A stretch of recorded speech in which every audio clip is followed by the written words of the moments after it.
very special guest for you tonight. Hello, we've been expecting you. This is not a test. Your government and corporate overlords have implemented new measures for your own health and safety. We are just following orders. Everything is going to be fine. I'd like to introduce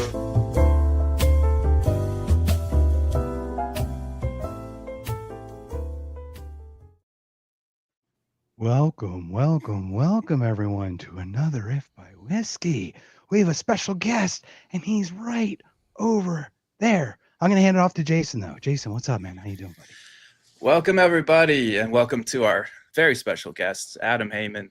He has a show and a Substack titled Haman Nature, not Human Nature. If you search on YouTube, you'll have to wade through some Michael Jackson songs. But you may know him from, he also does a crossover show with the economist Bob Murphy. I don't know. I've maybe heard of that guy. I'm not sure. But I understand you're also quite an experienced poker player, a libertarian, and a previous guest on my show, Drop the Mask. So welcome back, Adam. Good to see you again. How's it going? Jason, great to see you. Mark, great to see you. I did not know you guys joined forces, like some sort of a Jedi or Sith conspiracy. What are you guys trying to do? Well, APAC, some organization threw some money at us and they really thought we could help them push some narratives. So we collaborated. Yeah, they got us backwards though, because we never actually say anything good about the state of Israel. I We assume can't get it out. I assume there will be an opportunity for me to wet my beak. Oh yes, Yes, there sir. will. There will. We'll get there. How are we doing?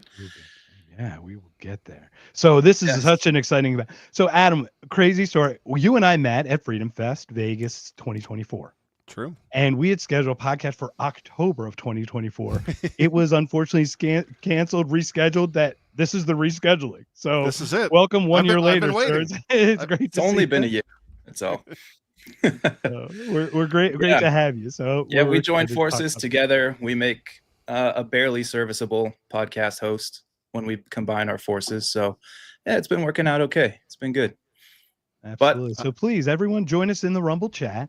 Go to If Mhm. by Whiskey on Rumble. That's where it's going to go. Chat's going to be coming in here pretty soon. And we'll be good to go. There And has it- to be a story behind the title of the show. If by Whiskey, yes. If by Whiskey refers actually to a speech that was given by a Mississippi state representative way back in the Prohibition days. He did a master political move and took both sides of the Prohibition issue in one speech. And he says, if by whiskey you mean, oh, the thing that opens up conversation, the thing that brings people together and warms your belly on a cold day, then yes, I love whiskey. And then he says, if by whiskey you mean the thing that tears families apart, the thing that ruins people's lives, yada, yada, yada, then of course I'm against it. And it turned into a name for the logical fallacy of taking both sides in the same sentence, really. I don't see the logical fallacy. He was a Baptist and a bootlegger. I don't see how there's a problem there. Noah Soggy Sweat. Real name. That's right. Yes, his nickname was Soggy. Yeah. But yes, it is sir. time for that moment It is to time. get to. Speaking of prohibition, Yes. The moment that sends the lizard people running back to the sewers, scrambles the CIA spy network, and alters our base reality. Yes, folks, it's our very own whiskey rebellion, known only as the Simulation Sip. all you need is a cup, a mug, a flask, a goblet, a horn, or an ancient alien thermos filled with any beverage Big Pharma hasn't recalled yet. Could be coffee, tea, ivermectin smoothies, even whiskey. Dealer's choice. Cheers, boys. So join us as we raise our glasses together, confusing the AI overlords, forestalling the next CDC directive, and maybe, just maybe, waking up one more NPC. Here we go.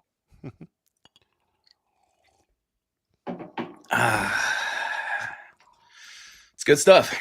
It is welcome good back. stuff. To our little glitch in the Matrix today. As we mentioned, we've got Adam Haman on. We got some great stuff to talk about.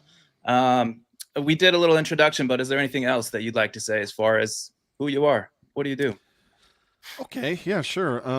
I write or I podcast 5 days a week, Monday through Friday at hamannature.substack.com. That's Haman. I have a YouTube show by the same name, and as you said, if you don't put it in quotes, you will get 583 iterations of a wonderful Michael Jackson song, and then I will appear. And that And I say trust, trust. Tell them that it's Haman Nature. Trust.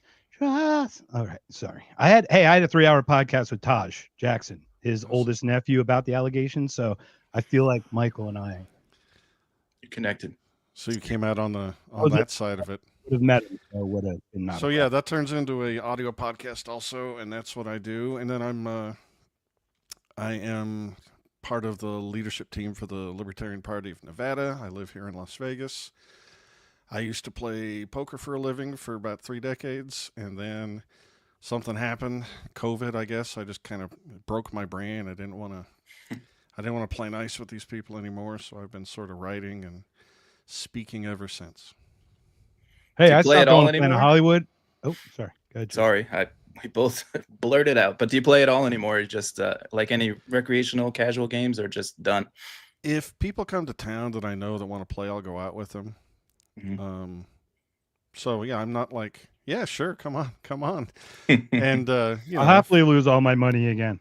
If this writing and talking thing doesn't pan out, eventually my big pile of money is going to dwindle to nothing, and I'll have to go out and play again. But yeah, I haven't been out in a little while. I do a little coaching. I know you're a pro. It does atrophy. Sure. The skills do. It's still.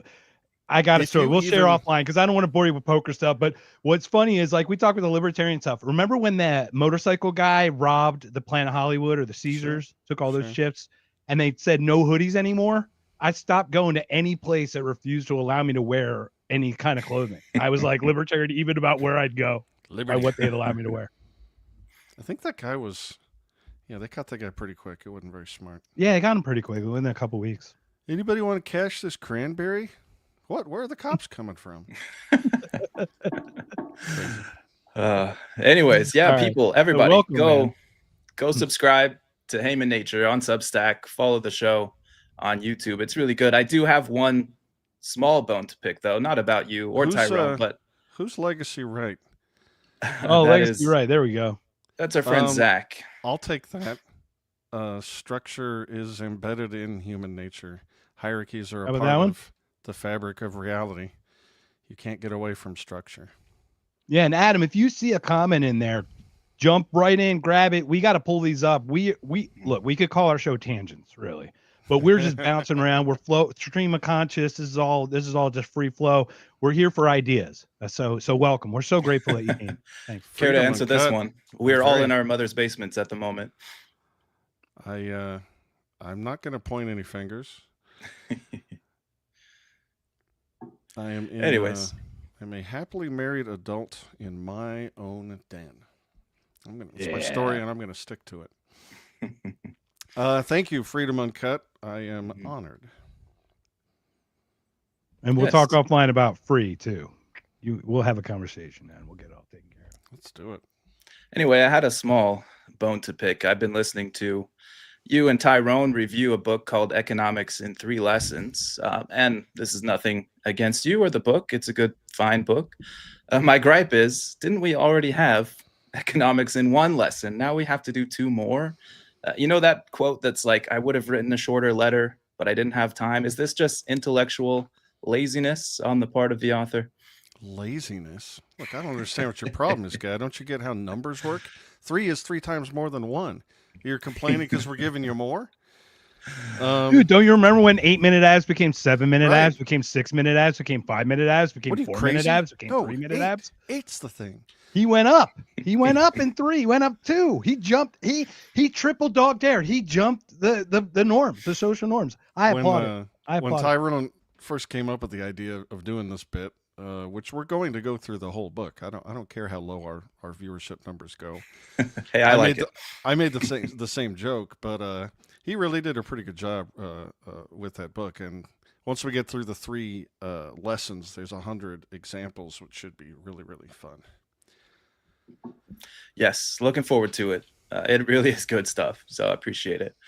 So you do not just libertarian stuff, but you do philosophical and cultural critiques as well. And before we get into too much of the mudslinging at each other as libertarians, I did want to ask you about a recent article you wrote for your Substack, because what we're all trying to do here really is explain and understand the world around us.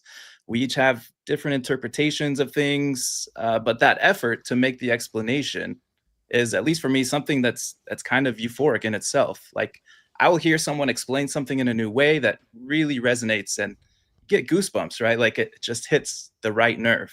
So anyway, you talk about David Deutsch's book, The Beginning of Infinity, where you say that his core thesis is that good explanations are the universe's ultimate replicators. So can we talk about what does that mean to you, and what does it mean for the greater thing that we're trying to do here? Yeah, I've got this crazy idea that there's something about human life that can beat back the heat death of the universe, entropy, and not just in the local way where we feed off the energy of the sun, but everything eventually dissipates. You know, it's a math problem you can't solve.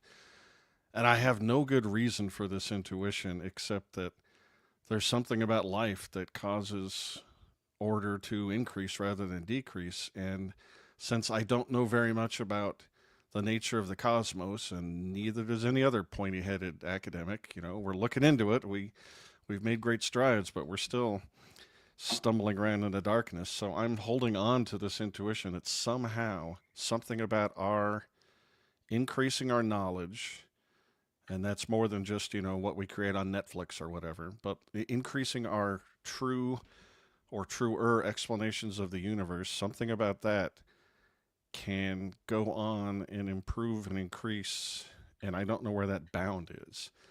And David Deutsch, I read his one of his earlier books, The Fabric of Reality, and there's things he says I don't buy. Like, he is bound and determined to convince you that we can only explain quantum mechanics by reference to the multiverse.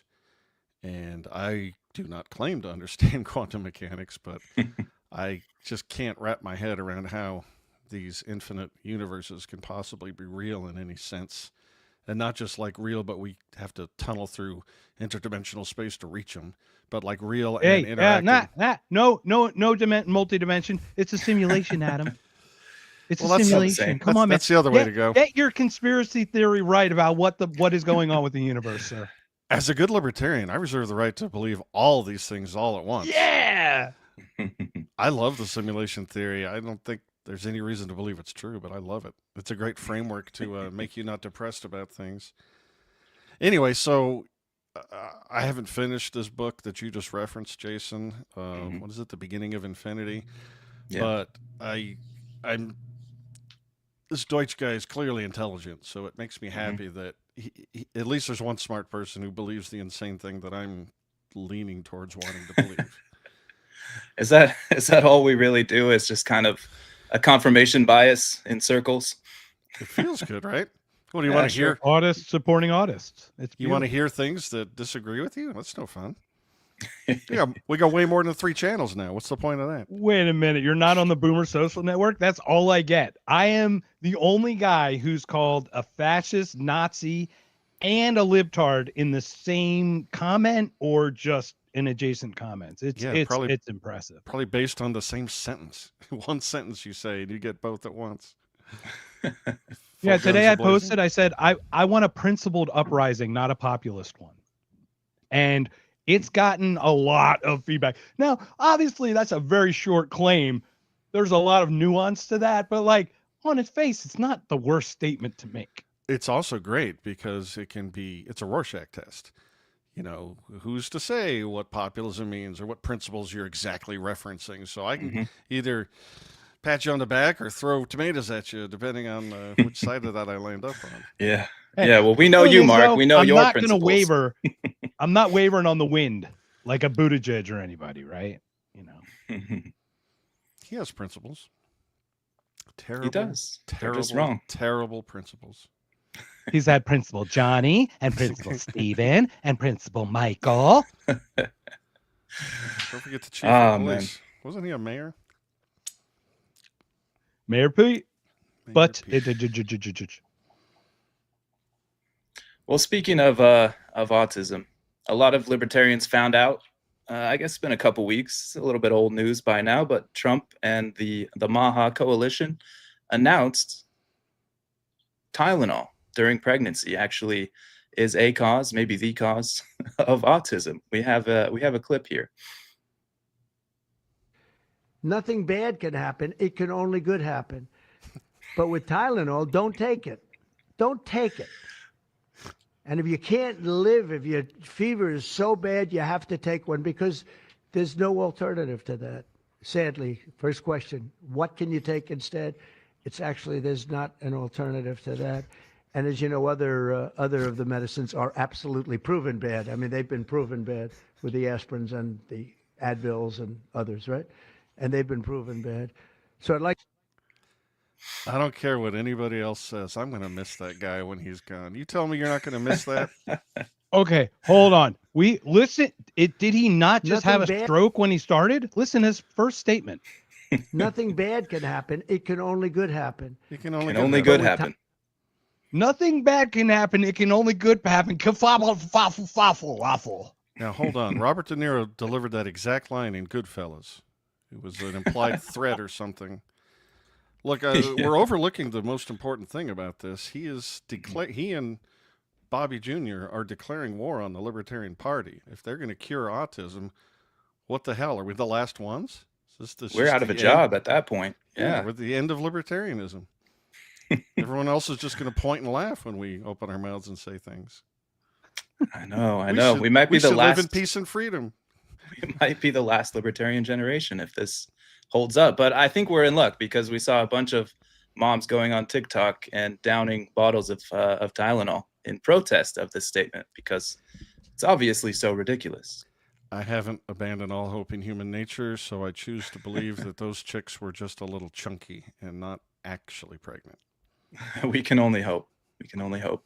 Everyone on the left is a little chunky. Oh wait, I'm sorry. Is that allowed? Aren't we all?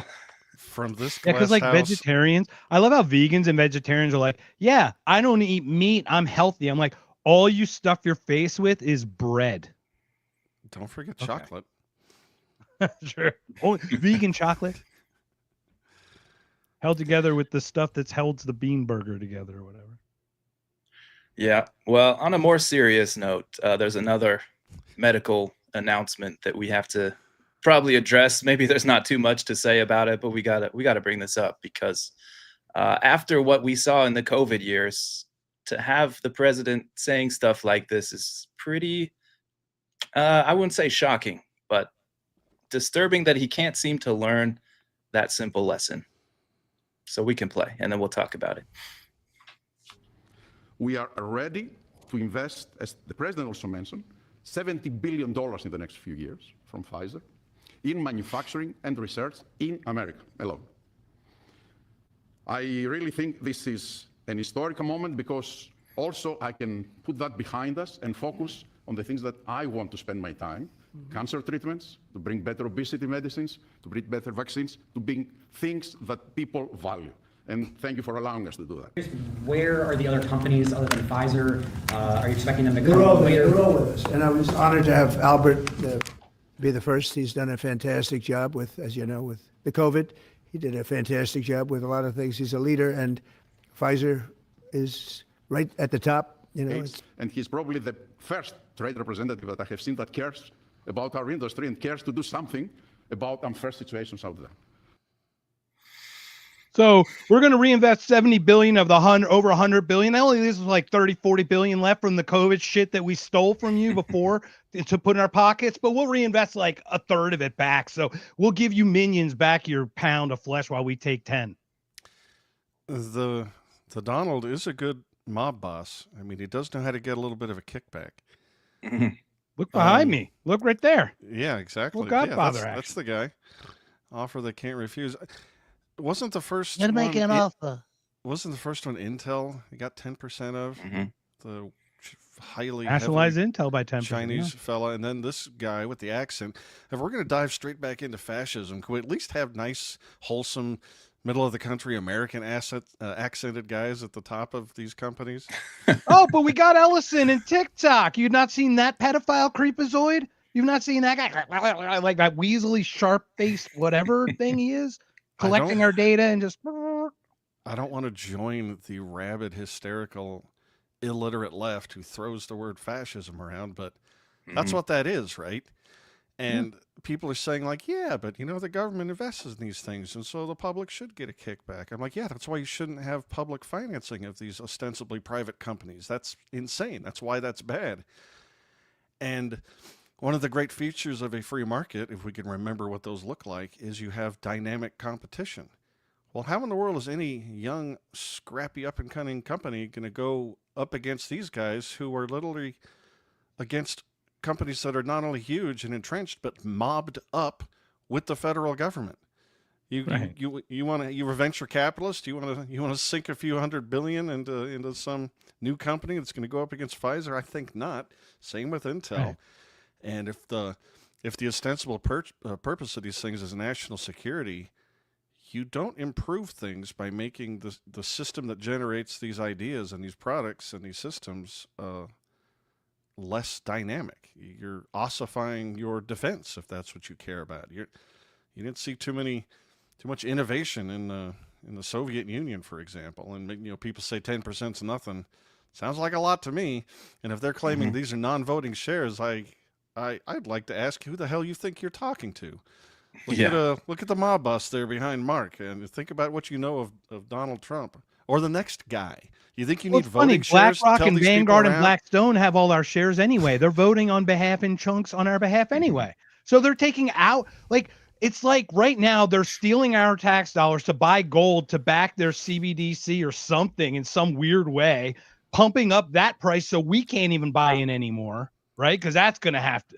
We're at 4,000 now. I know there's a correction coming. It's somebody's going to dump it, right? They did it with silver.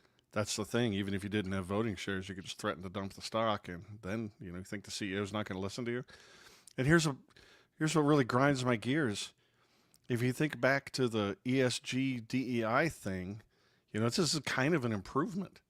We're only getting fascists with a couple of industries rather than just getting the whole thing mobbed up with this crazy ESG scores, which is just mandating socialist, the Communist Manifesto into all of capitalism or something.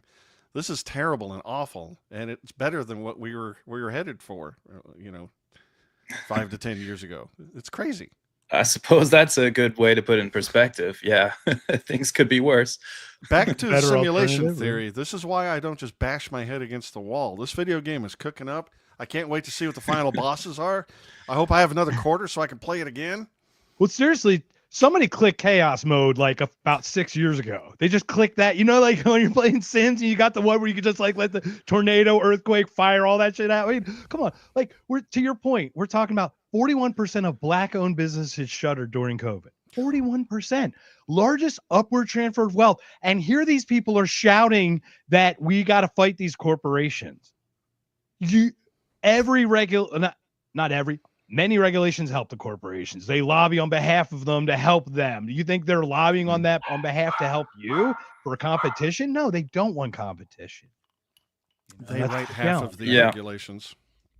Before any regulation. Statism. Communism, fascism, any control by the state, it's the same thing. If you talk about an ideological political line, it's actually a globe, and the fascists and the communists are literally just next to each other at the end of the globe, like if it was around the equator on a political scale, We're on this end of it, completely other side of it.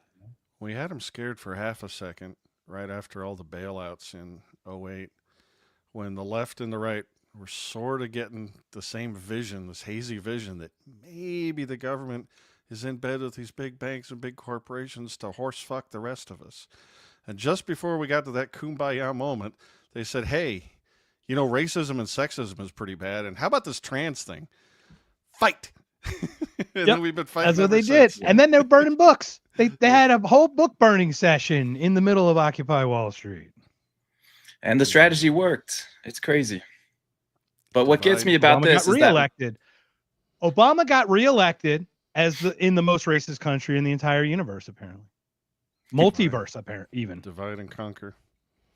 Yeah. What gets me about this announcement especially is, of course, the fascism element is a big deal. But 2 weeks ago, Trump is saying, hey, we got to look at these vaccines. We think they're causing problems. Maybe autism is involved. And then a week later, he's signing a big deal with Pfizer, and they're talking about more vaccines. They're talking about this is what people want. And the industry has been unfair to us, is the comment he made at the end. The guy from Pfizer, the German dude. It's been unfair to us, right? The dude from Moderna received that decapitated horse head in his bed sheets. So at least we don't have to worry about Pfizer. Yeah, goodness. Wasn't Pfizer the company that was being given Suzette Kilo's little pink house up there in the Northeast, that eminent domain township? I'm pretty sure it is. They took I did not hear about that. Yeah, this was 2005, I think. They made a movie about it. You'll have to look it up. But yeah, the township took this whole neighborhood, including this plucky lady, Suzette Kilo, who didn't want to leave her little pink house, and they grabbed it for eminent domain. And it wasn't to build a library or a post office or a road or turnpike. It was literally to give it to Pfizer, I believe, to build a plant, because the public interest hook is that the tax base will be higher if Pfizer owns those properties. Went all the way to the Supreme Court. The Supreme Court sided with New London, Connecticut, I think was the township. Pfizer won, and then public outpouring of horror all across the country, such that state legislatures made that illegal in their own states. And they never even, I think the land is just lying there now, vacant. They didn't even build the Pfizer thing. Little pink houses for you and me. Yeah. Look at John what's it, Snapdragon? What's that, Snapdragon? Or somebody started a plant up in Michigan, Illinois, somewhere up there, Ohio, and it's just sitting there. 20 billion was invested, and it never got constructed. It's just sitting there. What's that, 1/4 of a mile of that super track in California? You know, the train track. You're like, okay, government helps, I guess. Do you guys think this Tylenol thing? I mean, my conspiracy head leads me to believe that, the government and these pharmaceutical companies got in bed and forced the jab on a bunch of people who did not want it, upon threat of losing your job and social ostracization. You can't go to the grocery store. I mean, you all know it. It got really bad. And then there's the fact that a whole bunch of people think that it causes or exacerbates or something autism. And it seems to me like the play to distract the public is to throw them a bone of this tiny little thing that's off patent, and who cares? And, oh yeah, we're really sticking it to them. Thank goodness government's here to protect us from these big companies. And they've already absolved themselves. It's like they've already written, we don't recommend it. The doctor recommends it. We don't recommend Tylenol. Like, they've got plausible deniability here too. Yeah, I think you're absolutely right. They let Zantac be on for 40 years and create cancer for, I got a tummy ache. I got a little antacid issue. Oh, let's give you cancer instead. Maybe that'll fix your antacid problem. I don't hold out a lot of hope that we can fix this regulatory problem, this big government problem, but we have become culturally over-medicalized, and we can all in our own lives just resist that. You're supposed to let the fever burn until it becomes something that's, kind of intolerable. So maybe you just shouldn't pop a bunch of acetaminophen at the slightest little inconvenience, or you're not supposed to let it cook your brain, don't go over 104 or something crazy like that. But yeah. I think we've just gotten so accustomed to, I feel a little owie and I'm not quite happy, so let me take a whole handful of pills. And we don't need to overthrow the government in order to shift our mentality along at least those lines. Yeah, I mean, it's a real shame, because after the COVID fiasco, after all that the medical field did to us and proved that they were basically incompetent, now I have a daughter on the way, and I have to think about these things, where before I would have been like, yeah, okay, doctors recommend this, it seems fine, they've tested it, now I know how they test things. Now I know what that means Yeah, they and don't. what the They FDA just does. don't. Now I'm like, I don't trust any of this. I have to go back and rethink all of it. Well, remember And- the lesson from earlier. If 70 vaccines are good, well, 210 got to be 3 times better, right? Yes, It's yes. like three lessons of economics. I'm Exactly. totally with you. I I'm think, buying in. I think Adam just sold me. I think I bought in. Let's I do think, it. Let's go to 630 vaccines. Just jab them right in the first 3 months. Just put an IV. Have the baby, like when they start walking, walk around with that little IV thing. It holds them up. They Yeah, can use it permanent- as like a crutch. A permanent pick. I line think right genius. Here. Just never take Genius. it out. I do think RFK gave some advice along with whatever the recent things were. You know, take a good long look at any of these. You probably don't need that one that you give right after birth because that's insane. Because you're probably not having sex as a fetus or an infant. Yeah. To clarify, hepatitis B is the first shot. That's crazy. And it's for drug use and like sexual transmitted disease. Like that's how you get it. So if the mother doesn't have it, there is no reason for this child to have any kind of closeness to this shot. It is unbelievable. Candace Owens took her baby home right away. They came to her door. They knocked on her door and they're like, why didn't you take all the shots? She's like, screw you. Meanwhile, they probably haven't collected the garbage because that's a union thing. Yeah, so if it were me, I'd just take a good long look and only pick the ones that seem to make sense and space those things out. And I don't know, it's a tough, because you're supposed to be able to trust these experts. Because what do I got to do? Get a medical degree to be a father? It's insane, but you kind of do, because they lie to you. Stuff where, like Cohen's work, right, with children who have medical conditions, and the state comes in, and because they get funded for abuse, whatever, versus like an actual medical condition, they're like, oh, that was abuse. That wasn't actually a medical condition. And then they fight. They separate the wife from the father. They take away the other kid, and you're like, oh, right, that's the trick. That's how you keep everything working, is separate everyone. Yeah, shout out to You Are the Power, Spike Cohen's thing. I just joined it at an onboarding call scheduled. I might end up becoming the state organizer here or something, but that guy does great work. He learned real absolutely quickly. And shout out to Rebecca Massey, who was his handler during Freedom Fest this year. She ran him. She had it down. She was totally running the show. So shout out to her. She's done a lot of work in Arizona as well. Yeah, she's the regional coordinator for our little area here. And he's just, he ran for vice president under Joe Jorgensen in the most tyrannical period of government overreach, of the last 20 years probably. And she didn't help. She did not help. And he came away from that immediately and said, well, this was dumb. How about I just go out and help real people and not just help people directly? What a novel idea. Yeah, it's so good on him. That's brilliant. Yep. Maj also, Adam Coleman, be the change you want to see, right? That's kind of the clue. Any comments? And here we are down there before we continue. Oh, sorry. Just running our mouths on this little podcast. The message, we're trying. We're changing the world.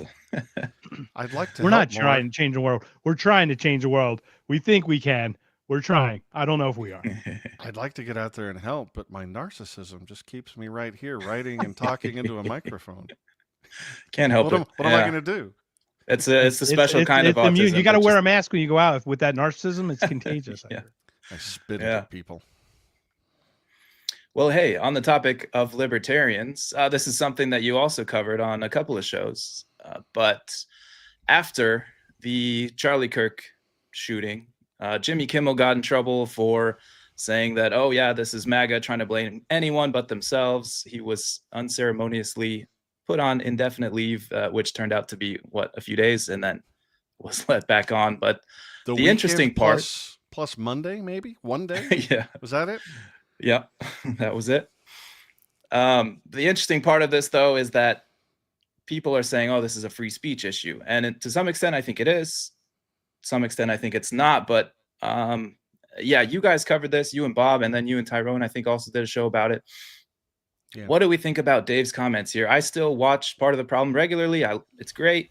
I usually can predict kind of the general thing of what Dave's going to say, but in this case, it was a little surprising.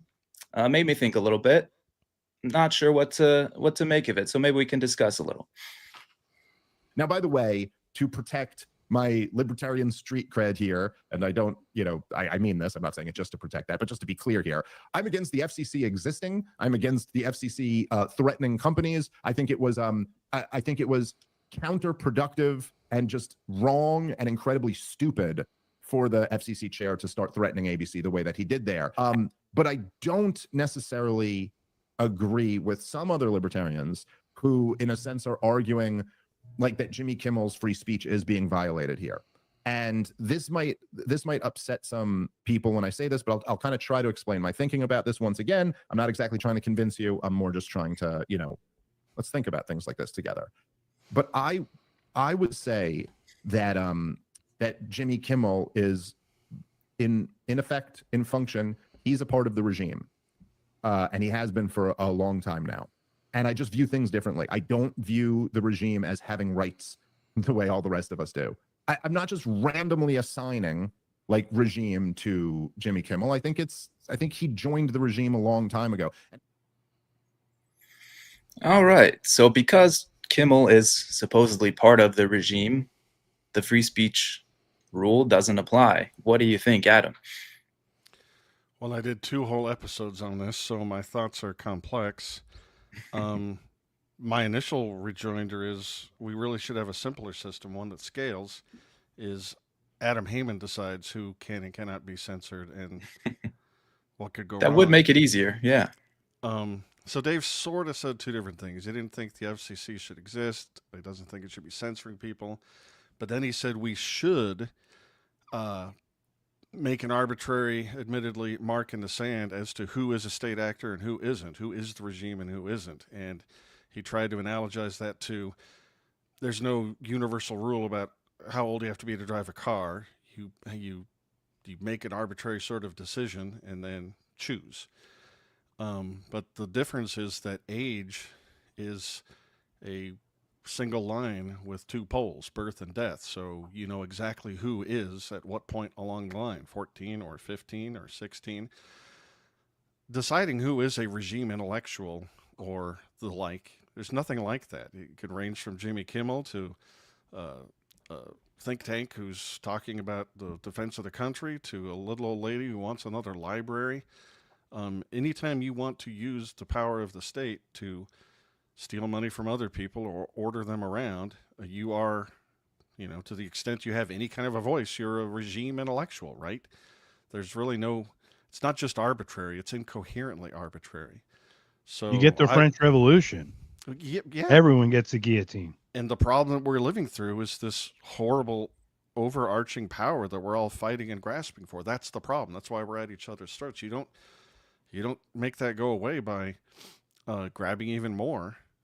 So he was sort of talking out of both sides of his mouth, and I get his point. I mean, I wanted Jimmy Kimmel gone as soon as he said, "Rest in peace, Wheezy." To hell with that guy. But the market is how a free people deals with this.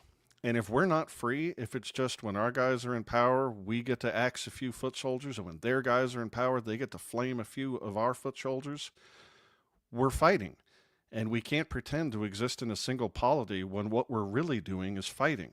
We either need to secede, or we need to secede, or we need to secede. We can't exist in the same polity with people if it's just, you better hope we don't get more numbers of votes, or fraudulently tell the citizenry that we got more numbers of votes, because this isn't a country. This isn't anything that's stable. We're just literally in a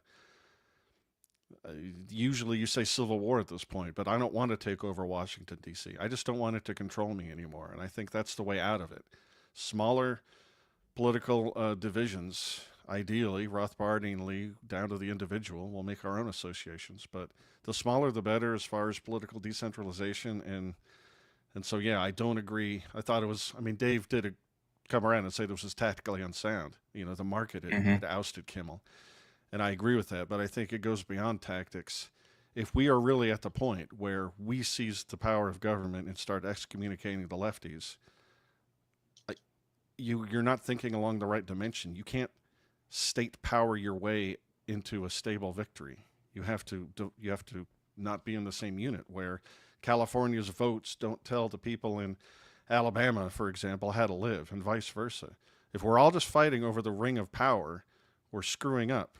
Read the damn book again. You throw the ring of power into the volcano because no good can come of it. Yeah, I think that's What's right. the name I of think, Palantir? What's Palantir named after? Right, Isn't Jason. that got it. crazy? Right. Isn't that crazy? The Seeing Stone. yeah. Tolkien would bitch slap Peter Thiel and Alex Karp. Just bitch slap him.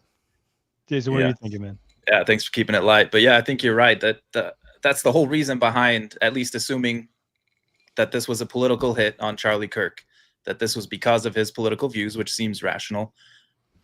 Assuming that's all true, that's the reason why, is because people will see that and they know that if this guy controls enough influence and power, he's going to force it on me. And I don't want his version of society to exist. So that they felt strong enough that they had to kill him to try to stop that. So yeah, you're right. I think the way out of that is not to have 100% winner take all control over everything in society. Let's split it up. You guys can try your thing over there. We can try ours over here. I don't see any problems with that, except that I don't think the federal government will let it happen. No. On the other hand, neither did the leaders of Rome. But at a certain point, they screw up so much that the sand runs through their fingers, and they just can't. We just ignore them, and there's nothing they can do. I mean, the feds. Yeah, but didn't how want- are those times during the transition? Oh, like this is always my chaos. argument. My Yeah. argument is like right now, time is good. Coming out of it, or the next iteration, time will be good again, right? Like we know these points are correct. Mhm. This part is the part that I don't really want to go through, man. I'm sorry. I want to live only through the good stuff. Especially given how dependent we are on long supply chains. Like, in the Roman days, if you were sort of nowhere near the center of power when the emperor's power sort of dissipated, these are kind of good times. We're okay. We weren't depending on trade that much.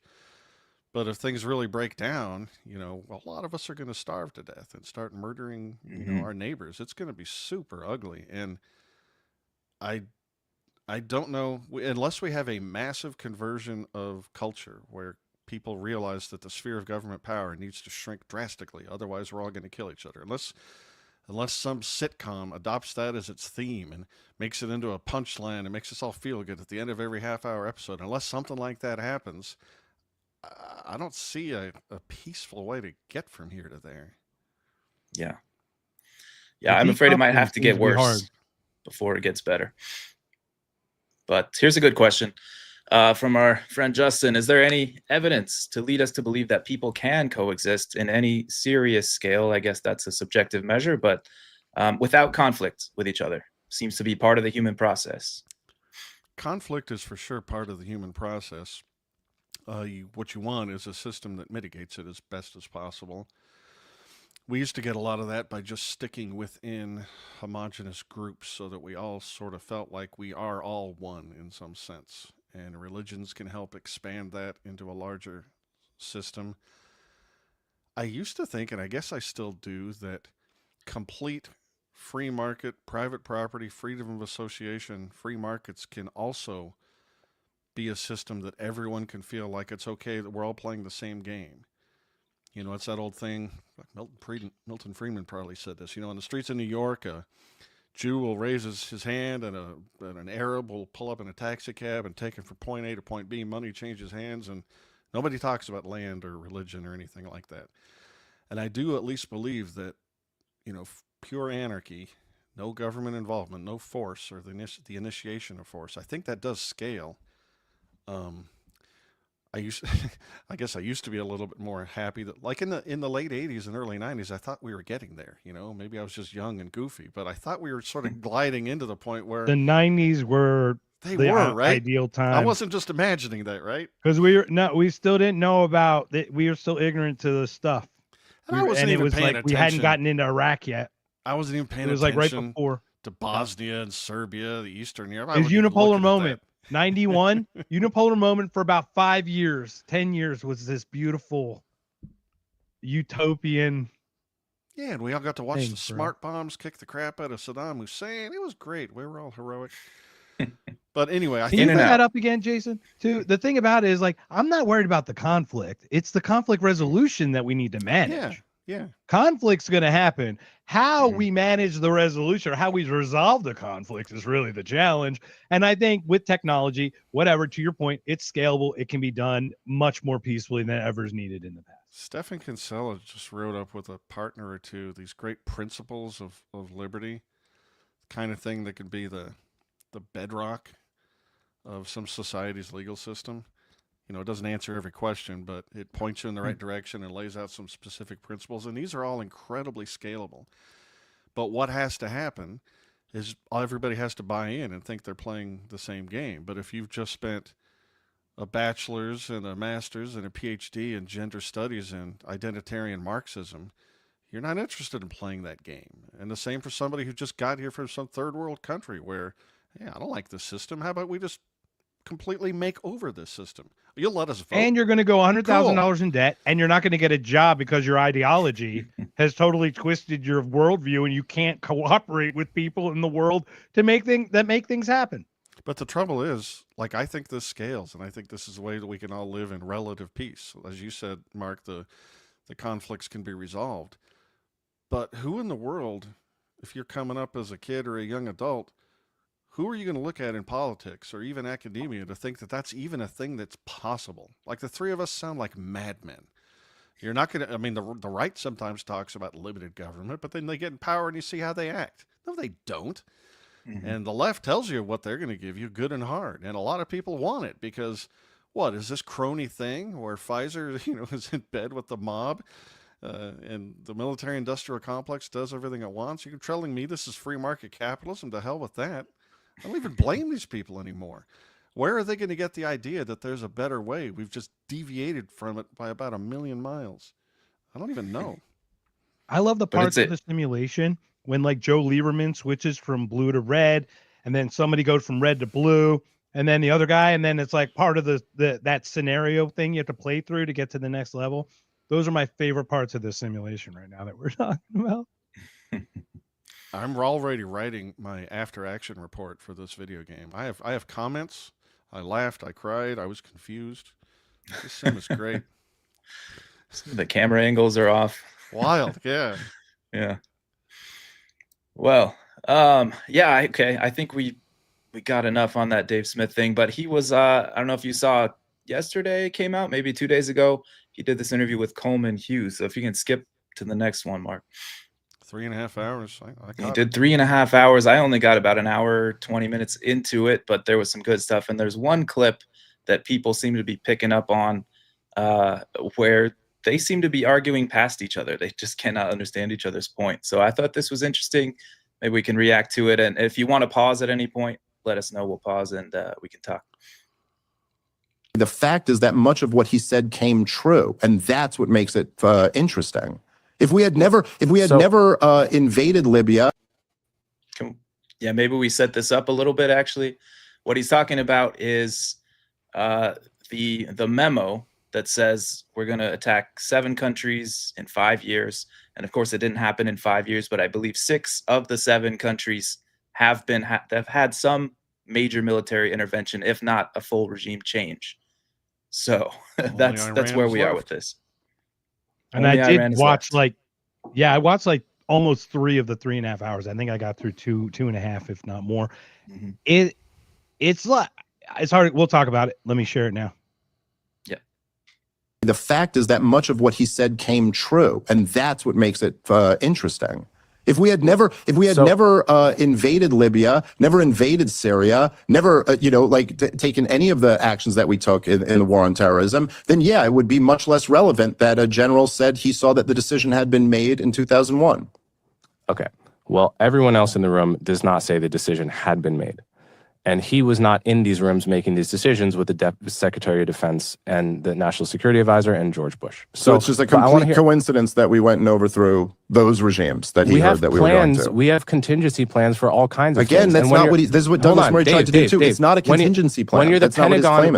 When you're the Pentagon writing 60 memos a day, I guarantee you will troll those memos and find information and plans for every possible contingency in the world. The burden is still on you. This is not what we're talking about. Out one out of the 60,000 and say that this was important. But can we get to Sharon? Yeah, it's a good place to pause. Yeah, so they're talking past each other. Coleman is hung up on this specific memo. This memo, the clean break strategy. We need to go into all these countries in the next 5 years. That was apparently confirmed by General Wesley Clark, who said he didn't actually see the memo, which Coleman got hung up on that point. We didn't actually see the memo, but yes, my superior told me this is the plan, and it's already been decided. And almost all of these things have happened, and Coleman can't seem to grasp that point.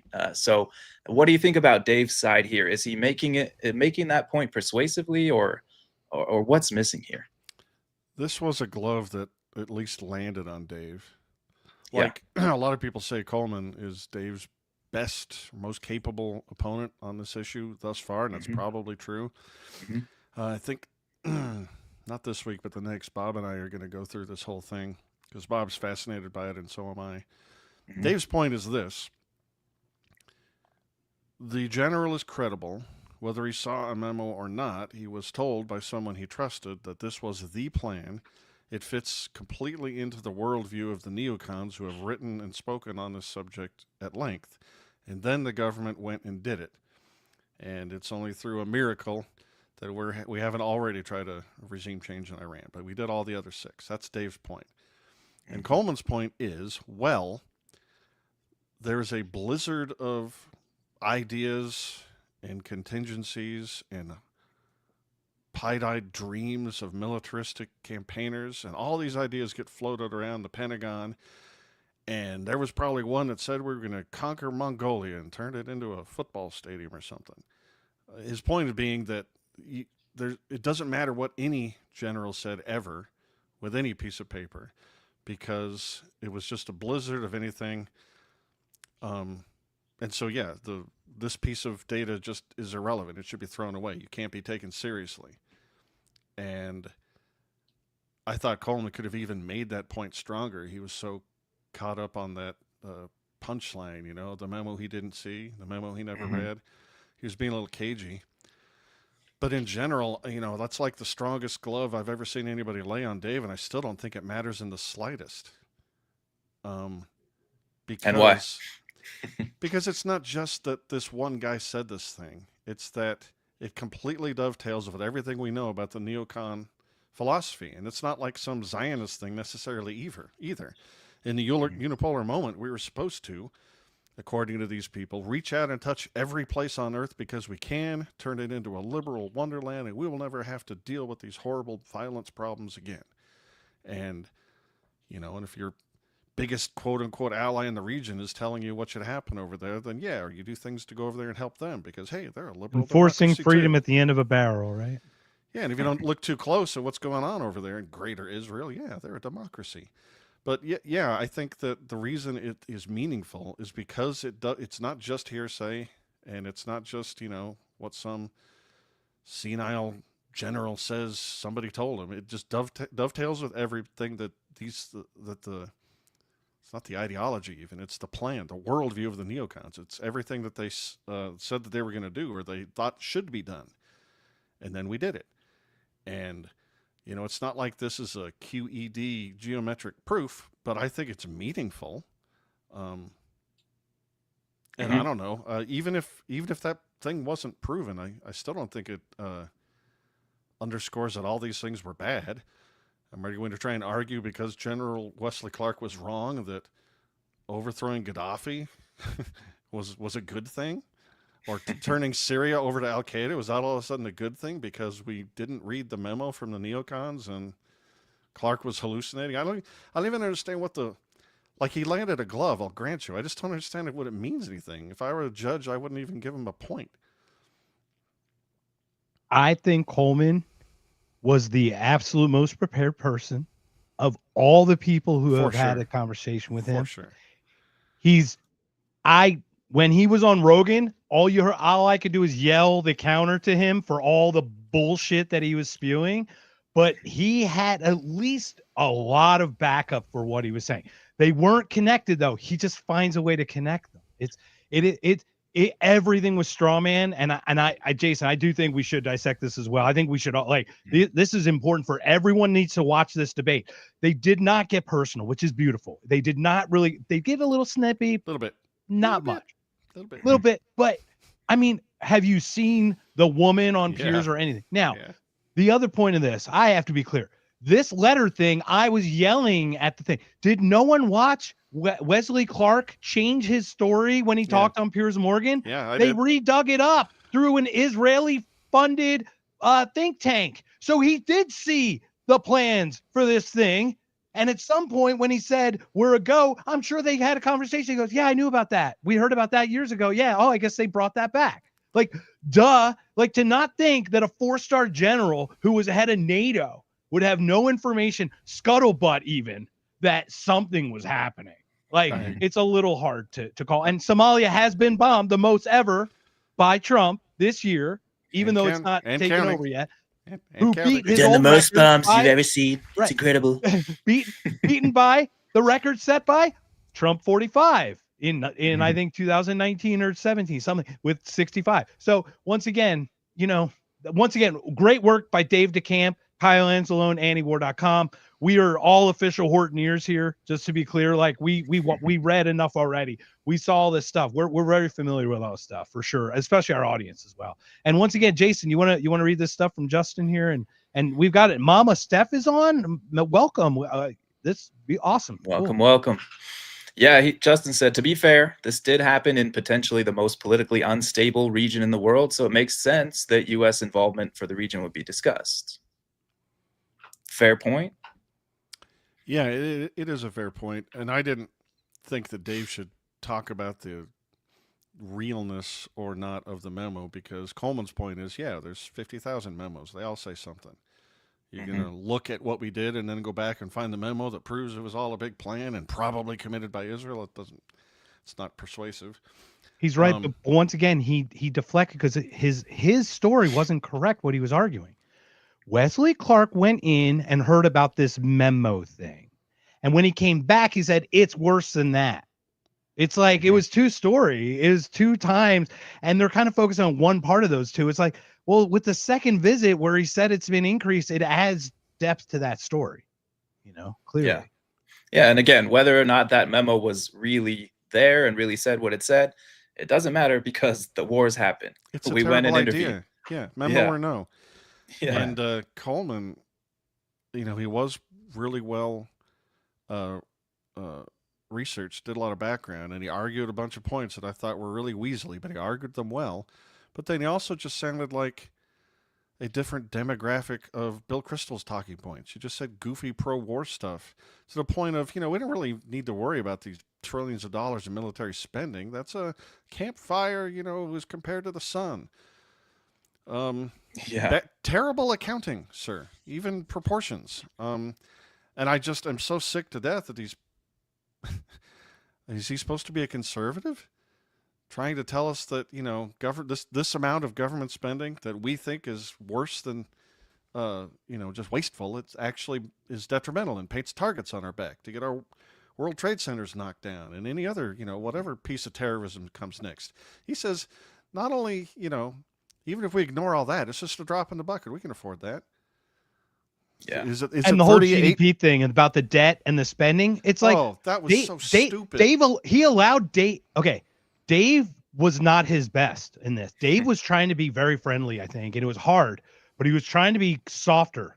I think he was, because he let Coleman go about government spending as a whole is what puts us into debt. It's not military spending that puts us into debt. Like all of it. Gosh. Like he went so focused on that. He pulled everyone off the real track of what sound fundamental economics is. And I think Dave let him do that. And that's that, to your point.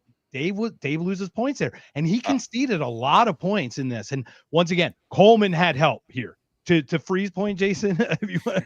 On that note, though, I gotta say, on the economic side of things, I just remembered he pulled out the Federal Reserve critiques are antiquated. They're no longer relevant because our inflation has been steady over the last few years. So I really hope that you and Bob just tear that apart. Yeah, and what's crazy is Jason didn't mention. Well, I'm sorry, Dave didn't mention the devaluation of the dollar. Not about even the inflation. All the we're worth 2.3 cents or 1.7 cents of the $1 we used to be since the 1913. Like, whatever that number you want to argue is that, but it's like less than 3% of its value. So the devaluation is also inflationary. It doesn't even have to be a direct rise in price. Yeah, I grant you all that. Give Dave some credit. These things are awful hard to manage. And a lot of points when I think people were saying Dave conceded the point, it's like at some point you just don't want to waste all your time on one thing. You got to move on. You got a lot of things to cover. And yeah, he was great. I'm not criticizing him. I think Dave was just saying, I've made my point. The argument is, or the audience is going to think what they think. And I don't feel like I need to belabor the point. But people were just going to say that means he gave up on it or something, and I don't think that's right. Yeah, that's good to point out. I've never done one of these debates, and I think I would be instantly crushed. So they seem hard. Major props to Dave. Yeah, I'd be climbing through the camera to beat the heck out of somebody. What did you just say to me? I've done 2 now. Nice. I still got the guy call me the grandson of a Nazi and wish I was dead in a ditch. So you won. That's a good sign. Yeah. The guy wasted 3 hours of our audience's time, and I have a 2-minute clip where he just literally confesses that the whole point of the whole thing. And I'm like, you could have saved us 3 freaking hours, dude. And then I did the other one on Ukraine with Andy Samochik. That one was a little tougher. That was my first one. I was nervous. Look, anybody in the podcast space, do this. Test yourself. Put yourself in the fire. Even if you lose one or whatever, you get better at this. Iron sharpens iron. Like, I can only imagine if Bill Kristol debated more than once, he might actually have 1 point after like 10 or 15 of these. So, everybody improves. He had his chance to do another debate. I don't think he ever will. Oh, never. All right, let me continue this, gentlemen. Let me get this back up for us. Yeah, I think we'll leave the rest of your thoughts on that maybe as a teaser for your episode with Bob, because I'm sure it's going to be great. I think we can perhaps move on to the next topic, another libertarian debate. Maybe you saw this on the Tom Woods show. Walter Block and Jacob Hornberger went at it. You've had Jacob on your show recently talking about another issue. But this one is around the Israel debate, and I really don't care to get too much into Israel is right versus wrong. We can, if you like, but I think for our audience it's probably played out. And the interesting part about these are, again, the tactics that people use to debate. And is this persuasive? Is this the way that we as libertarians would want to model? Do we want to see more of this, or what went wrong? What could we do better? I'm rambling now, so maybe we just get into it. This, if I may also too, this is also a beautiful thing about these. Okay, libertarian, generally non-aggressive principle, right? Non-aggression principle. Watch Hornberger go, man. Just because we're non-aggression doesn't mean we can't go at it, because we are passionate about our liberty for sure. So yeah, so Jacob starts out the debate with his opening statement, and at the end of it, this is what his challenge to Walter is, because he feels Walter has abandoned libertarian principles by defending Israel. So that's where we're starting. I want to present a challenge to you in this debate. I want to challenge you right here publicly to call for the immediate dismantling of the Israeli government under your principles of anarchy. I want you to call for anarchy within Israel right here now publicly, the immediate dismantling of the Israeli state. And if you're not willing to do that, and my hunch is that you're not willing to accept that challenge, then I challenge you to publicly, right now in this debate, renounce and denounce your support of anarchy and admit that it's not a viable paradigm or system that can be applied universally. Now, as to his challenge, yes, I favor the dissolution of the Israeli government as long as every other government dissolves as well. But I certainly don't favor the dissolution of only the Israeli government and not any other government. All right. I think, I can't be sure, but I think right out of the gate, Jacob came out a little hot. He did. He did. I thought Walter really dropped the ball there. I thought he had an easy chance to say, yeah, let the Israeli government dissolve immediately. Because if he believes what he writes and says, he thinks that the system of private defense for that geographic piece of land or any person in it would be greater without the state getting in the way. I think that after October 7th, Walter Block, who I admire greatly, I think something snapped a little bit in his brain. He's been saying some things that I don't agree with, making some arguments about analogies of self-defense that I don't think are warranted. And I think this is probably one of them. If he wasn't so hopping mad and scared and whatever concerned, I think he would have said, yeah, abolish the government by the means. All Israelis would be better off, or all people who reside in that geographical territory. They'd all be better off. They'd have different security contracts, and it'd be probably coming cheaper, and they sure wouldn't be as murderous. I mean, they'd have a legitimacy problem. They'd probably have a come to Jesus problem with all the other people. But he didn't do that. But I thought one of the most interesting things about this debate was just how we talk to each other. Jacob came out way too hot, in my opinion. Even though I disagree with quite a few things that Walter said, and Walter at the end, Walter did not really respond. Walter didn't. just kind of let him do it. It was weird. It's true, and I think like Jacob won, if there's such a thing. But like at the end, Walter's plea for why can't we have more dialogue rather than just kicking me out of all these organizations and shunning me and saying mean things. Doesn't iron sharpen iron? And like I said, I think something broke a little bit in Walter's head, but what he said at the end there, I completely agree with. And yet the way Jacob has been arguing certain points has been, I don't think the best way to persuade people. When we went back and forth a few times about open borders versus closed borders, I thought I detected some of that hostility that just didn't need to be there. And, I don't know why. Yeah, I hear you, Freedom Uncut. And, I mean, sometimes people get cranky. Hey, thanks, Freedom Uncut. What's the question that's cut off on my screen? The question is, you do a great job of bringing humor, you, Adam, to these scholarly topics. How do we do a better job of making liberty-based topics interesting and cool? Literally, I've never been asked about coolness. I do think humor helps. I also think that really, really, really trying to steelman the argument of your opponent is what gives you max credibility. If you can say their point and address all the things that they're concerned about, even better than the case they make, and then say still liberty is better after acknowledging all of these concerns. I think if you don't do that, you will be accused of either talking past your opponent or just not being serious. You're just pushing an ideology, and you just don't care about X, Y, and Z, who's going to be hurt by your policies. That's probably the best way. And as far as cool, I mean, drink heavily, obviously. Makes you look cool, at least. Yeah, you made a good point about Jacob coming in hot. I think one of the first phrases he used was, your stance is repugnant and against all libertarian ideology. He didn't have to come out so hard. I know he has a disagreement with this, and I'll even agree with some of his points that it does seem like, especially when you say, well, yeah, Israel, if they if all the other countries abandon their governments, then I would say Israel can do that. That is also against anarcho-capitalist thought, in my opinion. I agree. Yeah.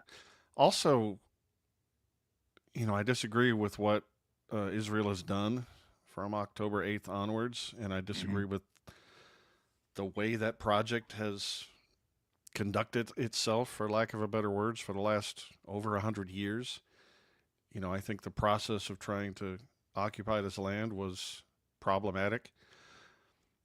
But if you don't understand how Jewish people feel all across the world after those images came out on October 7th, if you don't get why people would respond to that viscerally, if you don't understand why people's brains might have gotten a little bit broken, maybe they don't care about what happened October 6th, previously to the last 100 plus years, That's a pretty human reaction, and just to dismiss it is not wise. We are tribal people who care when our friends and neighbors get slaughtered. And on the Zionist side, the Israel side, I wish they understood that Arabs feel that same way too. You know, you can't kill your way if you're Israel. You cannot kill your way out of this problem. People from all across the world will feel the hurt of the people that you killed in order to accomplish whatever your goal is, and they will want to do violence against you. There's no way to kill your way through this. So I think you need a Ron Paul or a Harry Brown to try and clean up this mess, and even then it might be impossible. I don't know. I mean, how long have they been in those conditions? Since '67? I don't know how you heal from that. How, you know, I don't know. Yes, and McChrystal math. What's 10 minus 2? 20.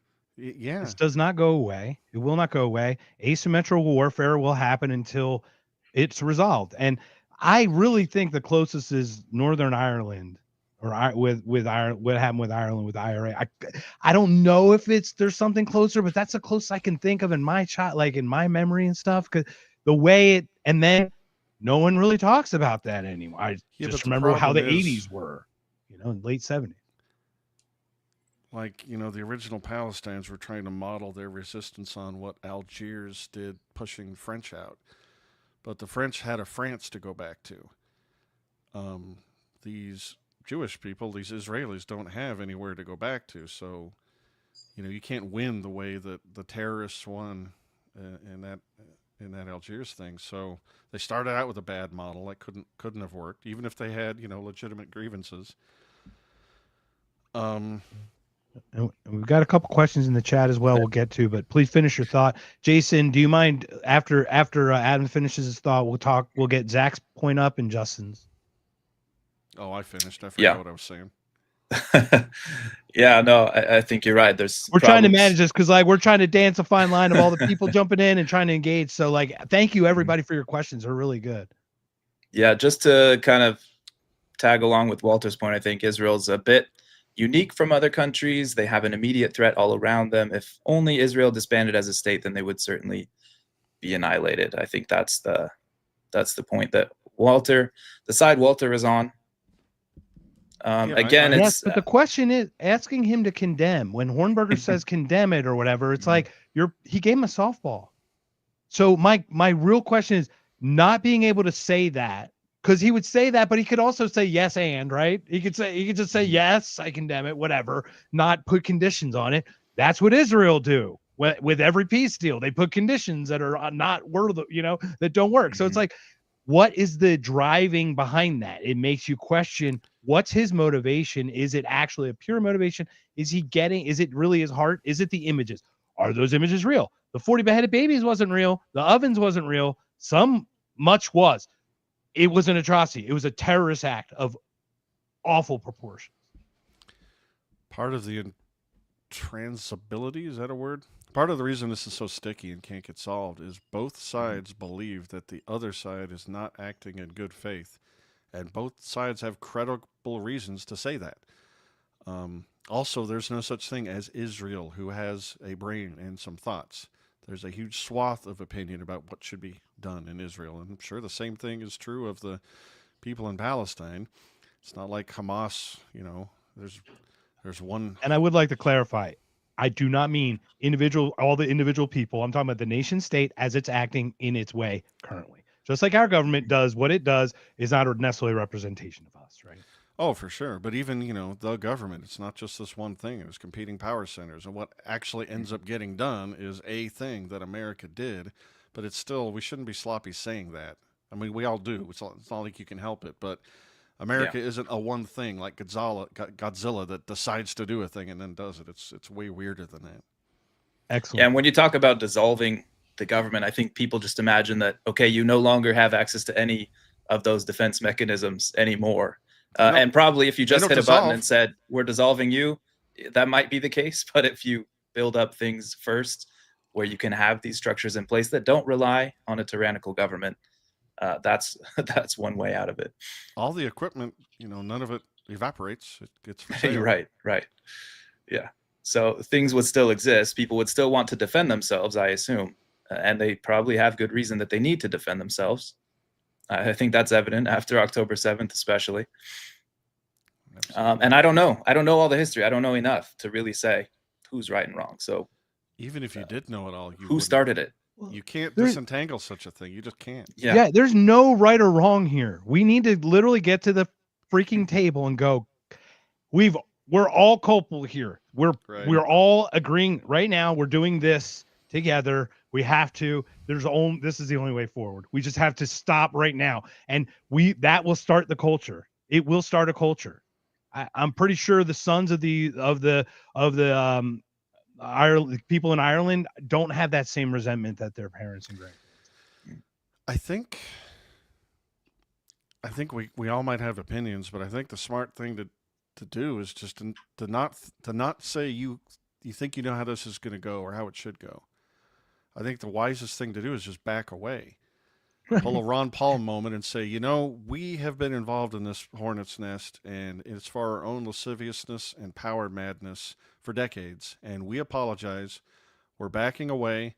Nobody gets any money. We're sorry. I wish all of you the best.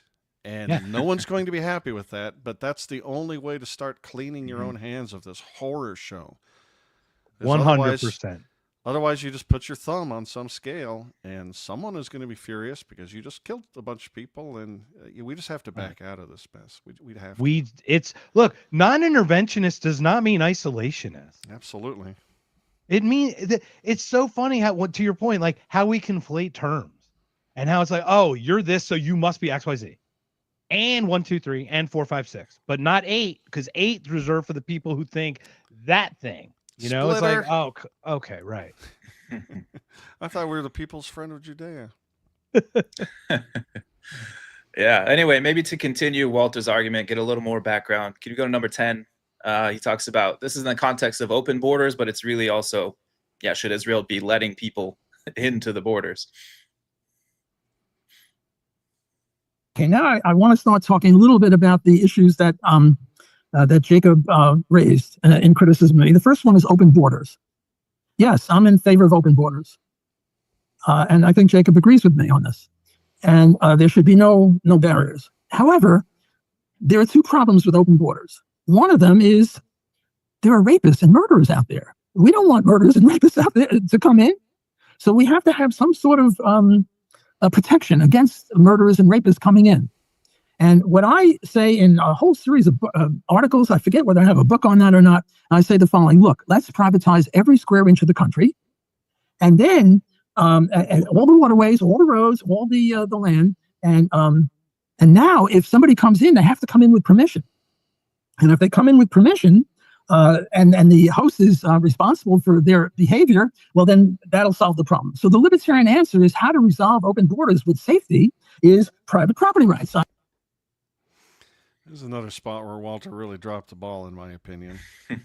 Yes, anarchists have an immediate dodge to this thorny problem. Privatize everything. I don't know whether, the right answer will be procured, but at least it'll be private property. The owner decides, freedom of association, supply and demand, market forces. Hopefully, an analysis of risk. Hopefully it'll all work out. I believe that that'll work out. But Jacob isn't interested in that. He's like, yeah, I know, but we don't have that, and somebody has to set a policy. I say the libertarian policy, this is Jacob, has to be 100% open borders, and Walter clearly does not. Based on what he says, he thinks something must be done to prevent rapists and murderers at the very least. And some are very fine people, I'm sure. If by open borders you mean best rapist? So yeah, I thought that. Talk about talking past one another. He spent all that time. He doesn't take that much time to say, private property is the only logically sound position here, but you have to be able to address the subject in a statist system that we find ourselves in. And Walter just didn't give him one syllable. So I call that a dropped pass. Yeah, just to open that with, well, there are bad people out there, so we have to stop them, of course. Well, yeah, you're not just going to invite them into your home, but yeah, what does the enforcement mechanism look like if you're going to? Exactly. What policy are you prescribing? And and what do you do to enforce it? I went back and forth with Jacob a lot on this, and Yeah, I mean, obviously, I can snap my fingers and say private property and be done with the whole thorny issue, but that's not an answer right now. Some rule has to be enforced right now. In this world, like I'm looking at this, and Jason, you and I talked about it, like the nation is like a collective idea, culture thing, and the American culture. Yes, we don't need a piece of paper to tell us our rights from some group. Like I get it, but it's the best that's been of the things that have come out. So I'll defend that thing as the greatest thing so far until we can find something better, right?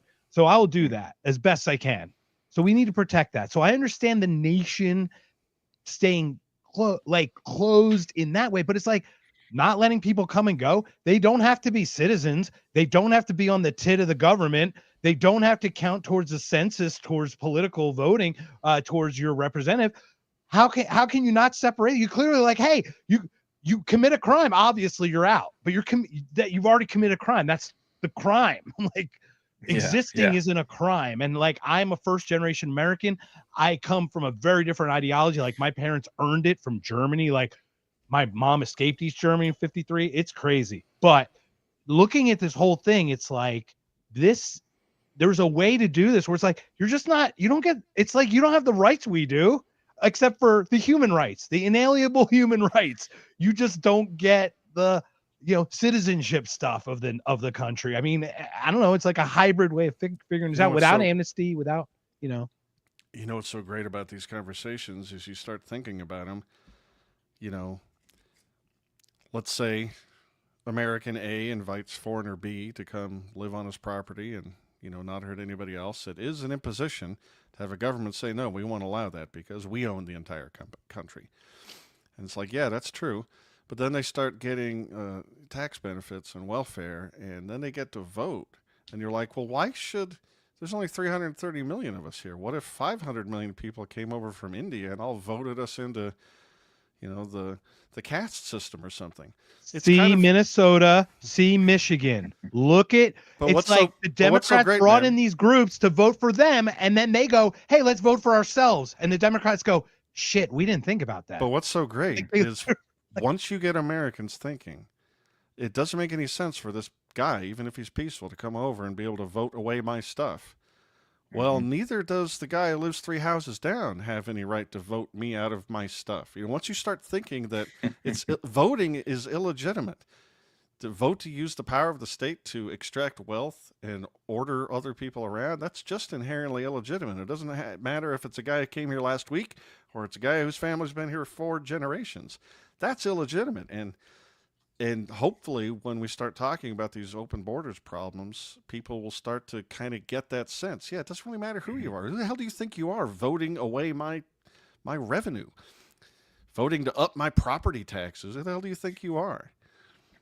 Yeah, I was gonna say that, hey, first let's just stop incentivizing the mass immigration, right? That would be one thing. But you got to the deeper root of it is that there are people who can select where these funds go.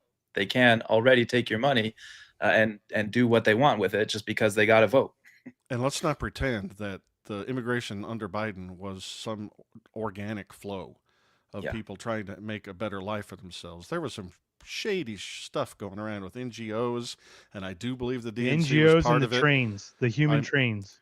The intellectual, the left side of the state regime intellectual people were openly bragging about this as this is our cure or our path to electoral victory from here on out. I mean, this obviously wasn't organic, and that goes. It is funny just having Biden no longer there and a guy who's perceived as being harsh. That stemmed the tide quite a bit. I don't think that's what I was going to say. Is like the message was sent with his election.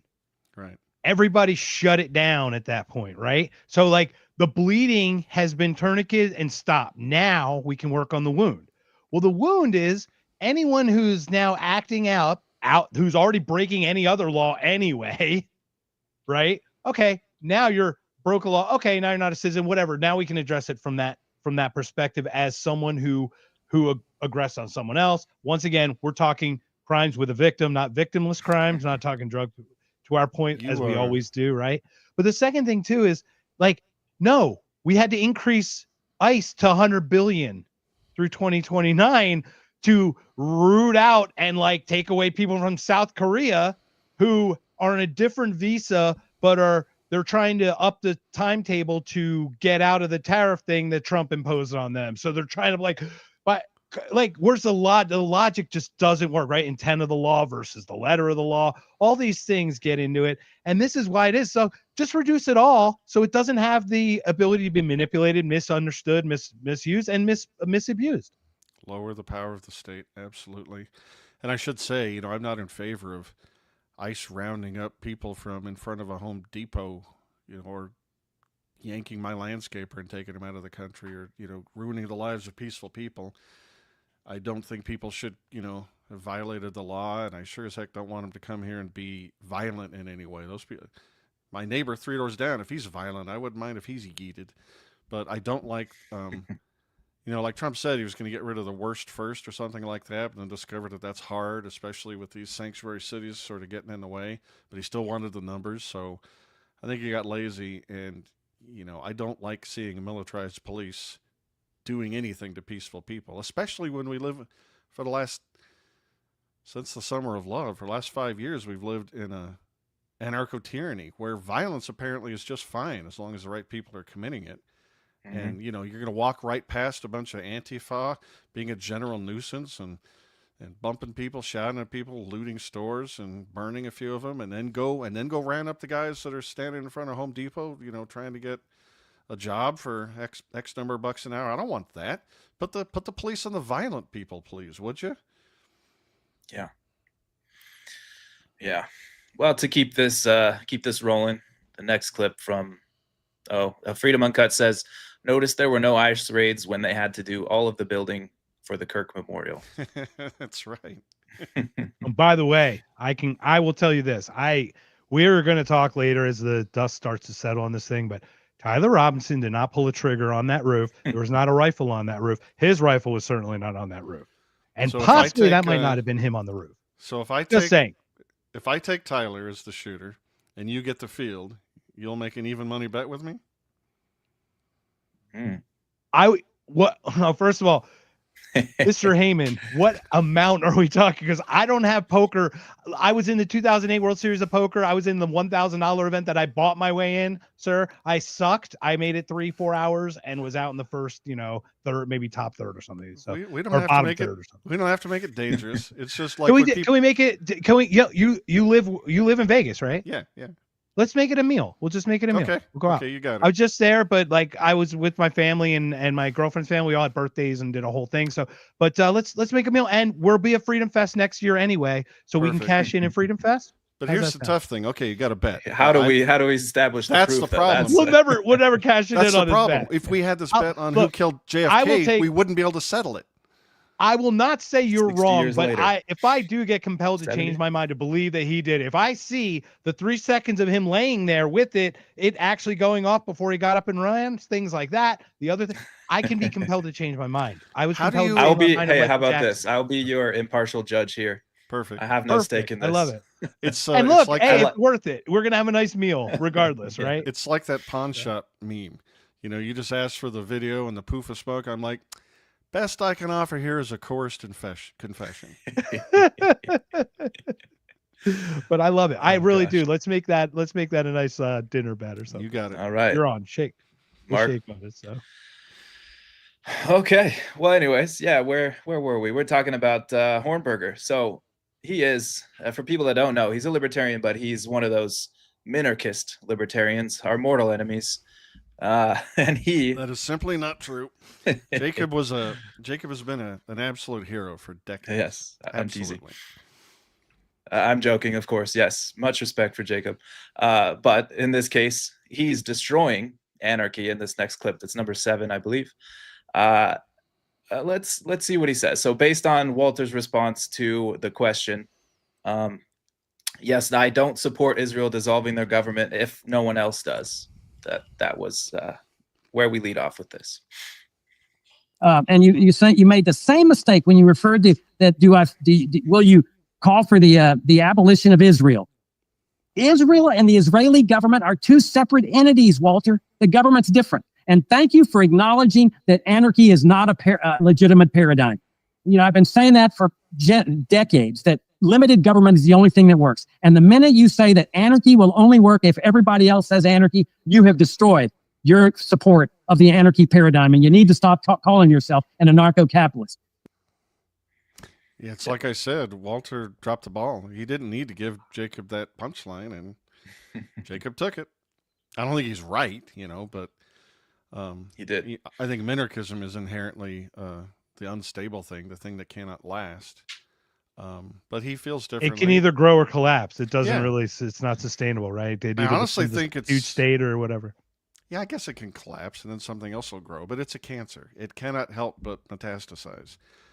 And there's just no reason for Walter to give him that free shot. That was dumb, especially since him saying abolish the Israeli government isn't going to make it actually happen. But surely he thinks that it would actually be stronger if it were private. Surely he thinks that. Yeah, I don't think one person slipping up and saying something anti-anarcho-capitalist or perhaps his opinion of it is that, yeah, if one country doesn't do it, then the rest can't, whatever. I don't think that one person's opinion totally invalidates the philosophy of anarchism. And just to be clear, just to reset here, we're having a huge love fest in the chat. We're having Justin and we're having Zach go back and forth. Whoa. I hope to try to read through this, but we don't it's need like people some to see that theological stuff. It's like some theological discussion. I'm loving it, but look at these guys go back and forth. And I love, this is my favorite because this is what I accuse Justin of too. And Justin, it's because I respect you, man. It's because I love you. But the smartest dogs are easiest to train, man. That's Michael Malice. He's got it on the head. You are highly intelligent, man. You're right there. Because I was where you were too, man. Come on to our side. Come on. You're right there. Yeah. Hey, big respect we to love Justin. He always has really, really good questions for us. So excellent. And yeah, we're all open to all ideas, and we welcome him to challenge us because he's had one of those where it's like, I'll concede that point. Yeah. So kudos. Freedom Uncut says, over under on how many books Jacob writes about the Kirk assassination. I say 3.5. Are we allowed to count 12-part video series as a book? Yeah, I think so. Yeah. Fair. I'll take the over, assuming he's one in good Horton health. book or everyone else's right. lifetime career. I'll take the over. Yes. All right. Well, let's keep going with this. So back to Israel a little bit. I wonder what you think of Walter's arguments here. This first one, number 6, a lot of people who defend Israel will use this one, but it's basically that it's Hamas's fault that Israel has to kill so many civilians in Gaza. I was in the midst of my puppet show. I guess this is a puppet show. Okay, here I am. I have my puppet show, and I'm the Hamas guy, and I've got a knife, and I'm going to kill you, dirty Jews, because you're evil, you're abomination, and you have a gun. You're more powerful than me, and you also have a child right behind you. And the question comes, should you shoot me? Well, if you shoot me right here, you shoot my 2 children who are totally innocent. We all acknowledge that. Or should you let me kill you and your children? And I think the libertarian answer, I mean, not just the libertarian answer, any answer that is not suicidal says, when you're being attacked, you're able to defend yourself. And that's what the Jews are doing, or the Israelis are doing, Jews too. Although I certainly agree with Jacob that Jews and Israel are not synonyms. So now you shoot me and my children die. And now the question comes, well, whose fault is it? And the answer is, even though it's your bullet, it's not your fault. It's my fault. So I don't know if there's 60,000 people dead. That's a Hamas figures, but let's just stipulate that it's true arguendo. Who is responsible for those deaths? It's Hamas, not Israel. Before you give your opinions, I just have to say the puppets added nothing for me. They did not persuade me.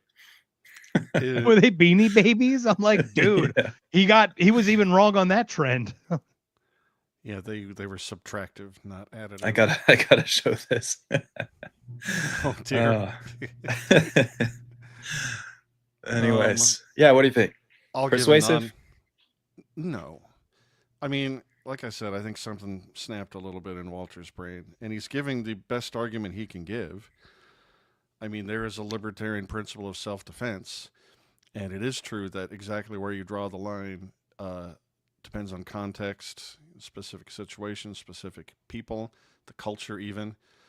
If, I'm walking down the street and I look across the street and I see a guy's holding a gun, and I look at him a little closer and he starts to raise it and starts to point it at me, it isn't the case that I have to wait for him to actually shoot me before I perceive that as a legitimate threat and shoot him first. We don't have to just take infinite shots before we end the threat. So that's one point, a fairly clear example. And then on the other, example, I look across the street and I see a guy, and maybe he has a gun, maybe he doesn't. And so I drop a nuke on on the entire side of the street, kill everybody, or call it a claymore nuke. It only aims the one way. And the argument, the difficult part is the situation that's been playing out in Gaza since October 7th. What analogy, does that fit? And Walter's trying to make the case that we have to do it. We couldn't do anything else. After all, what rockets do come from there. Yeah. So hang on a second. Sorry. Did we lose you? No, I had that thing where I've got 500 tabs open, and all of a sudden the provoked theme song starts wailing at me. Oops. Anyway, so and I thought it was you guys. I'm like, is this part of the show? So yeah, like in the Israel-Gaza situation, where does that fall on the example line, on the analogy line? Is this legitimate self-defense, or is this a massive overreaction? Because we do have this proportionality thing, like, when the little classic example, a little kid steals an apple from your apple cart, you're not allowed to kill him and his family. And I'm not going to try and solve, like, what should Israel do? How would you libertarianishly handle this situation? I have opinions. I don't care to share them. It doesn't matter. I definitely think Walter's case doesn't land as far as the analogy goes. I think they're way on the other side of the libertarian principle of self-defense. Yeah, it seems to be he's assuming that there's an active threat, right? That at all times. There's someone, there's someone literally threatening you right now with a knife or a gun, saying, "I'm going to shoot you, I'm going to kill you." And then at that point, it makes sense to react. And even if they are hiding behind someone, you kind of have to do what you have to do to stop it. But when something's already happened, and like Dave Smith makes this point a lot, it's like someone came to your house and robbed you and perhaps even killed a member of your family. Then they leave, they're gone. They're not an active threat to you anymore. Of course, that's horrible, and of course you want justice. But is justice going back to that, to where they live, their apartment building, and blowing up the entire thing because they're in there and you have to get revenge on this one person? Or the daddy's home protocol, where we think we've identified a Hamas person and we could kill him anytime, but why don't we wait until he gets home and get the whole family? Or we could do the Afghanistan one where we could just target the guy who's been helping us for the whole time and kill him and his 7 kids or something. And I know while we were prosecuting wars in Iraq and Afghanistan, we called everybody a terrorist that we killed. I mean, unless they were 3 years old, because why wouldn't you? Well, if they can hold and pick up a gun, that's the whole point about this civilian number. So ridiculous. Of course, we don't know the numbers. Neither do they. But governments will say that everybody they killed, they were justified in killing. Trump is telling us that everybody on these motorboats was a drug czar coming to kill us all. We don't have the slightest idea who was on any of these boats. Governments love to kill. They love to lie about it. And I don't trust any of these numbers. And this is the thing. Like I look at this example and I use this different analogy. Like if I watched a child or an adult being raped by another person or being attacked by another person, and that moment, my aggression towards that person, I'm willing to sacrifice my personal liberty to protect that person in that moment. So like I made that decision, right? Like I made that decision on my principle anyway to help people who I deem helpless or something, right? Like especially children, for sure. So if I were to do something, yes, I take now the responsibility of whatever actions I did to whatever happened, but I have already resolved that in my head to replace myself with that, almost like I've absolved myself because I'll accept the responsibility of that because the greater good is to protect that child in that moment, for example.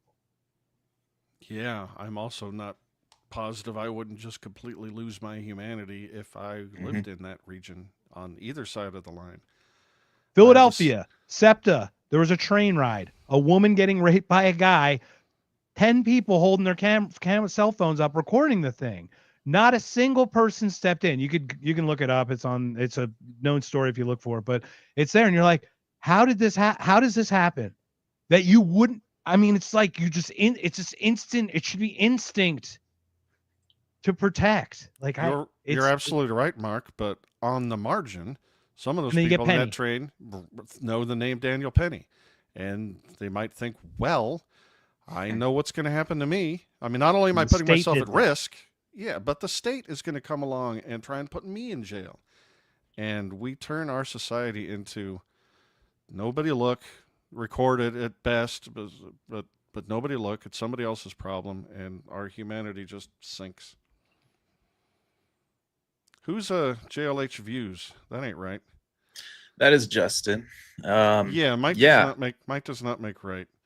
It's an interesting question. We could take a step up on the balcony for a bit and go higher level. If I may, from down here, see my hands right here. So Justin, I put a post up on the Facebook on the Boomer Social Network, basically something about if you think anarchy won't lead, and won't lead to a state, if your only argument against anarchy is that it'll lead to a state, you've already lost the debate. I think it was somebody sent by who's our friend that we always get, one of the people on X, right?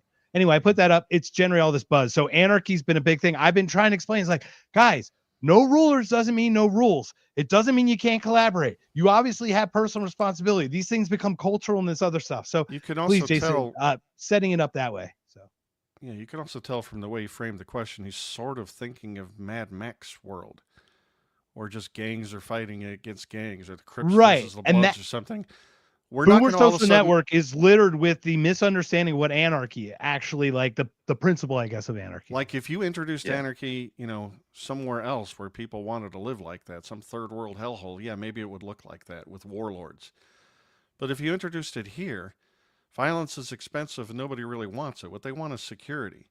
So there would be multiple competing law providing companies, first of all, but second of all, security providing companies. And since they know violence is bad and horrible for business, we would all come to arrangements by which we arbitrate if we can't resolve the dispute internally. And you could even have arbitration above that if the parties aren't involved. And because nobody is enslaved to the system, unlike the current one, there's competition. We can ebb and flow, move our business to the companies that handle business the right way. And if you happen to get a bad actor, one of the security companies started being run by MS-13 or something, they're not allowed to just extort people for money. The other people will not give them. Hey, that's business. A government's job. Exactly. And how dare you push for BDS? Yeah, and MS-13 or whatever isn't going to be able to be stronger than every other security company in any particular area. Conflict and stealing and all this stupid behavior is counterproductive, and it doesn't just win in a civilized society. The people who don't want to live like that gather together and beat the crap out of them. I mean, I guess the stronger gang would win, but it's us. It's peaceful people. By the way, the only reason that it's not murder and mayhem out there right now is that in general, our society is a peaceful one. We don't want to behave that way. Your local cop can't prevent all these. If we all went insane and started killing one another, the cops couldn't do anything about it. There's hardly any of them. The thing that makes us peaceful is the fact that we want peace.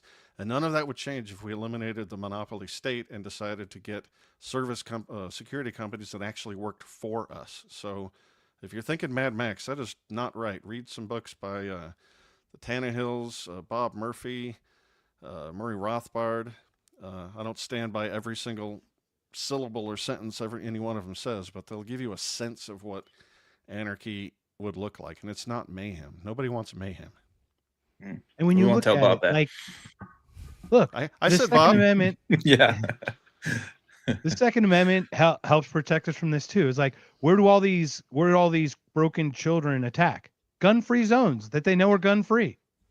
So They know that these places are susceptible. If everybody's strapped, or if a culture is to carry, how many people would get out of hand? Especially if the culture had would, it where you wouldn't get hurt, prosecuted. Everyone would applaud if you took down the bad guy.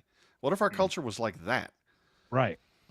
Right. And only the first person shooting would be the one that would be allowed, that would be the okay game, right? Or whatever, the first aggressor in that respect. Oh, and his whole family, or whatever. and everybody it can be done. Everyone he works with. It can be done, right? Yeah. And I love Justin. Justin is such a great, smart thinker about that, but he's still got, it's just that people think that state must be in some way, even if it's in the smallest way, some way. I've come to the conclusion that I find it doesn't ever stay small. We might have Thunderdome events. That's not illegal.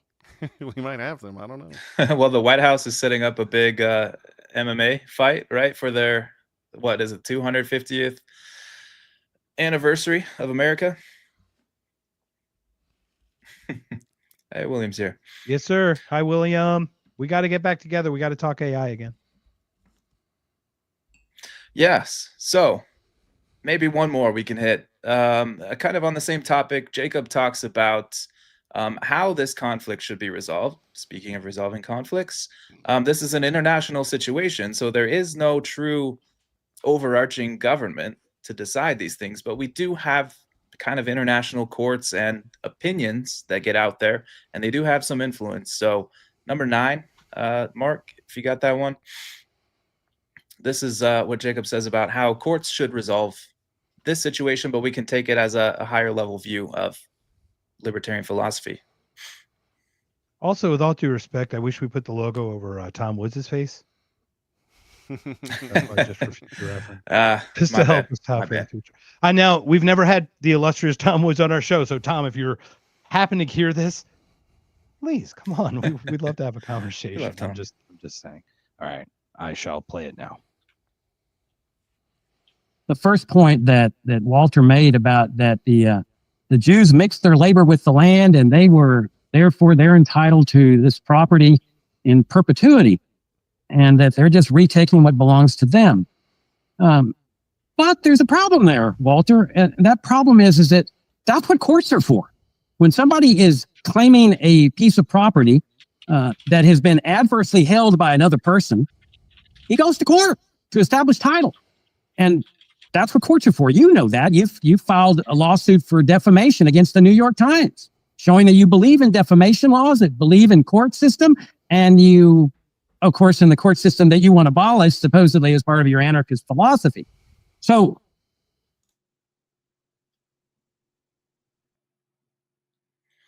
oh, did we lose Adam again? I